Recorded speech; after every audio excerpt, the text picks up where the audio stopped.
Hello दोस्तों, हमारे channel कथा स्टडी में आपका स्वागत है। आज हम आपको सुनाएंगे एक बेहद खूबसूरत कहानी जिसका नाम है वफादार कुत्ता। आप कहानी को अंत तक अवश्य सुने। अच्छी लगे तो लाइक करें और चैनल पर नए हैं तो चैनल को सब्सक्राइब करें, बेल आइकन दबाएं और हमें कमेंट कर अवश्य बताएं कि आपको किस प्रकार की कहानियाँ सुनना पसंद है। शुरू करते हैं अपनी आज की कहानी। एक गाँव में एक किसान अपनी पत्नी और बच्ची के साथ रहता था। उसने एक कुत्ता पाल रखा था जिसका नाम था सुल्तान। वह कुत्ता बूढ़ा हो चुका था, उसके दांत भी टूट गए थे, इससे गांव के लोग उससे डरते नहीं थे। एक दिन सुल्तान घर के दरवाजे के सामने लेटा हुआ था तो उसने अपने मालिक को कहते सुना, अब यह सुल्तान हमारे किसी काम का नहीं है, न तो अच्छी तरह घर की रखवाली कर सकता है और न ही हमारी भेड़ों की। अब तो यह हमारे लिए बोझ है, मैं कल ही से गोली मार दूंगा। उसकी पत्नी को अपने कुत्ते से बहुत प्यार था, वह कुत्ते को नहीं मारना चाहती थी, इसलिए वह अपने पति से बोली, इस सुल्तान ने इतने वर्षों तक हमारे घर और खेतों की रखवाली की है, क्या हम इसे इसकी सेवा का यही नाम देंगे? ईश्वर ने हमें सब कुछ दिया है, हम इसे 2 वक्त की रोटी तो दे ही सकते हैं। पर किसान अपनी पत्नी की बात से सहमत नहीं था। वह सुल्तान की जगह एक नया कुत्ता लाना चाहता था, इसलिए वह उस कुत्ते से पीछा छुड़ाना चाहता था। वह बोला, तू मूर्ख है, इस कुत्ते से अच्छी तरह घर और खेतों की रखवाली नहीं होती। अब यह हमारे काम का नहीं है, जब यह किसी काम का नहीं तो इसे बेकार पालने से क्या लाभ?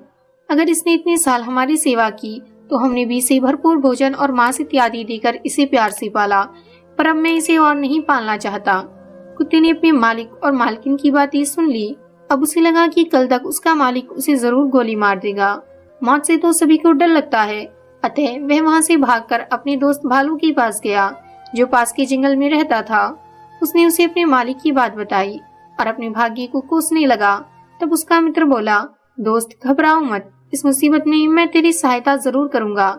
मेरे दिमाग में एक विचार है, अगर तू उस पर अमल करेगा तो तेरी जान बच सकती है।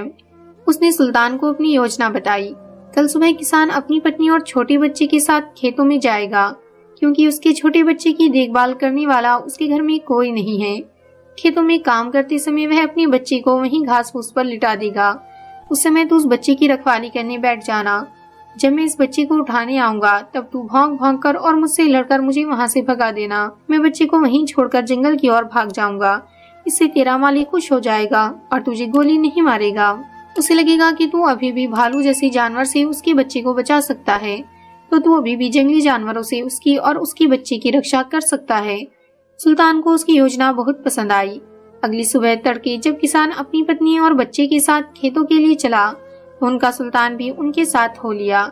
खेतों में पहुंचकर किसान की पत्नी ने अपने बच्चे को पुआल का बिस्तर बनाकर उस पर कपड़ा बिछाकर लिटा दिया। सुल्तान भी उस बच्चे से कुछ दूरी पर बैठकर भालू की आने की प्रतीक्षा करने लगा। थोड़ी देर बाद भालू चुपके से आया और बच्चे को उठाकर चल दिया। सुल्तान भौंकता भौंकता उस भालू के पीछे दौड़ा। तब भालू बच्चे को वहीं छोड़कर भाग गया। जब किसान और उसकी पत्नी ने सुल्तान का भौंकना सुना और बच्चे को उठाकर ले जाते भालू को देखा तो दोनों ही डर के मारे जोर जोर से चिल्लाती हुई भालू की ओर दौड़े। पर उनके पहुंचने से पहले ही भालू बच्चे को छोड़कर जंगल में घुस गया और सुल्तान उस बच्चे को उठाकर अपने मालिक के पास ले आया। किसान बच्चे को ठीक ठाक देखकर बहुत खुश हुआ और सुल्तान को बहुत प्यार किया, क्योंकि सुल्तान की वजह से ही उसके बच्चे की जान बची थी। वह खुश होकर अपनी पत्नी से बोला, अब मैं अपने सुल्तान को नहीं मारूंगा, आज इसने हमारे बच्चे की जान बचाई है। आज से तुम इसे रोटियां दूध में भिगो कर देना, क्योंकि यह बेचारा रोटियां अच्छी तरह चबा नहीं सकता। बच्चे की जान बचाने के बाद से रोज सुल्तान की खूब सेवा होती। अब किसान ने कभी भी उसे गोली मारने की बात नहीं की। सुल्तान की जिंदगी आराम से गुजरने लगी। एक दिन सुल्तान रात के समय घर के आगे बैठा घर की रखवाली कर रहा था।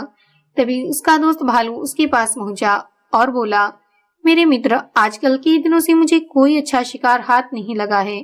क्या मैं तुम्हारे मालिक की एक तगड़ी सी भेड़ को उठाकर ले जाऊं? मैंने मुसीबत में तुम्हारी सहायता की थी, अब मेरी मुसीबत में तुम मेरी सहायता करो। सुल्तान बोला, यह नहीं हो सकता, तुम मेरे सामने मेरे मालिक की भेड़ उठाकर नहीं ले जा सकते। मैं अपने मालिक का नुकसान नहीं होने दूंगा। भालू ने सोचा कि सुल्तान उससे ऐसे ही कह रहा है। उसने सुल्तान की बात पर कोई ध्यान नहीं दिया। उस रात तो वह चुपचाप वहां से चला गया। पर अगली रात वह जैसे ही भेड़ों के नजदीक पहुंचा, सुल्तान ने जोर जोर से भौंकना शुरू कर दिया। सुल्तान का भौंकना सुनकर किसान और उसकी पत्नी बाहर आए तो भालू को अपनी जान बचाकर वहां से भागना पड़ा। भालू को सुल्तान पर बहुत गुस्सा आया। उसने सोचा कि सुल्तान ने उसके साथ गद्दारी की है, अब सुल्तान से इसका बदला लेना ही पड़ेगा, क्योंकि जब तक सुल्तान जिंदा रहेगा वह किसान की भेड़ें कभी नहीं चुराने देगा। कुछ दिनों बाद भालू अपने साथ एक और भालू को लेकर एक अंधेरी रात में किसान के घर पहुंचा। सुल्तान ने जब भालू के आने की आहट सुनी तो भौंकना शुरू कर दिया, पर जब तक उसका मालिक उसका भौंकना सुनकर बाहर निकलता तब तक दोनों भालुओं ने मिलकर सुल्तान को मार डाला। इस प्रकार वफादार सुल्तान ने अपनी जान दे दी पर अपने मालिक का नुकसान नहीं होने दिया। आज की हमारी कहानी यहीं पर समाप्त हुई। कहानी आपको अच्छी लगी हो तो लाइक जरूर करें और इसी प्रकार की कहानियां सुनते रहने के लिए हमारे चैनल को सब्सक्राइब करें।